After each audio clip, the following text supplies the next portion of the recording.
తెలంగాణ రాష్ట్రంలో కొమరంభీం ఆసిఫాబాద్ జిల్లా రెబ్బెన మండలం ఇందిరానగర్ గ్రామంలో వెలసిన మహంకాళి అమ్మవారు ఈ గ్రామం రెబ్బెన మండలంకు 2 కిలోమీటర్లు ఆసిఫాబాద్ హైవేలో ఉంటుంది.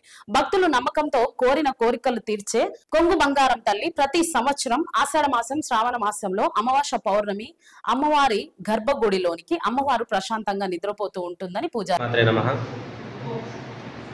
మన కొమరంభీం జిల్లా రెబ్బెన మండలం ఇందిరానగర్ గ్రామంలో వెలిసిన శ్రీ కనకదుర్గాదేవి స్వయంభూ శ్రీ మహంకాళి అమ్మవారి ఆలయ విశిష్టత మనము ఏ రూపకంగా చెప్పినా కూడా అది సరిపోదు.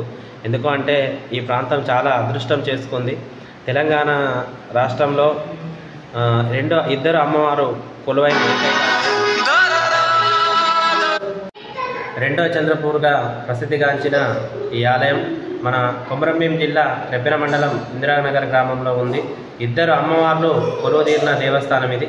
ఒక అమ్మవారు కనకదుర్గ అమ్మవారు, రెండో అమ్మవారు మహంకాళి అమ్మవారు. మహంకాళి అమ్మవారు ఇక్కడ స్వయంభూగా పుట్టలో పుట్టింది.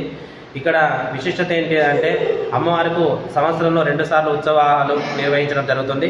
ఒకటి నవరాత్రి ఉత్సవాలలో భాగంగా అమ్మవారికి వివిధ రూపాలలో వివిధ అలంకరణలో 9 రోజులు అమ్మవారు మనకు దర్శనమిస్తుంది. అదేవిధంగా మహంకాళి అమ్మవారి చైత్ర పూర్ణిమ అప్పుడు అమ్మవారి పుట్టినరోజు సందర్భంగా ఆ రోజు జాతర నిర్వహించడం జరుగుతుంది 3 రోజులు.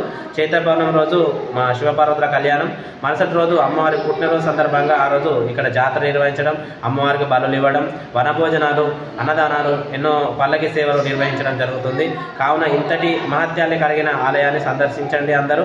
అదేవిధంగా ఈ ఆలయంలో మరో ప్రత్యేకత ఏమిటంటే చాంద మహంకాళి అమ్మవారు ఏ విధంగా అయితే శయన మండపంలో భూగర్భంలో పడుకొని ఉంటుందో అదే రకంగా ఇక్కడ అమ్మవారు భూగర్భంలో శయన మండపంలో పడుకొని ఉంటుంది. ఈ శ్రావణ ఆషాఢ మాసంలో 2 మాసాలలో అమ్మవారి దగ్గర నీరు రావడం ప్రత్యేకంగా ఉంటుంది. ఆ నీరు చాలామంది తీసుకెళ్లి తాగడం లేకుంటే ఇంట్లో వాడుకోవడం జరుగుతుంది.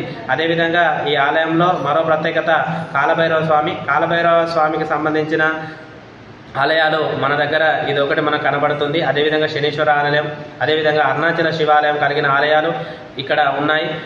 ఎన్నో ప్రత్యేకతలు, ఎన్నో విశిష్టతలు కలిగిన ఆలయం. నేను చెప్తే అది మీకు సరిపోదు. మీరు వచ్చి ఆ అమ్మవారిని దర్శించి ఆ అనుభూతిని మీరు పొందితే మీకే తెలుస్తుంది. ఓం శ్రీమాత్రే నమః.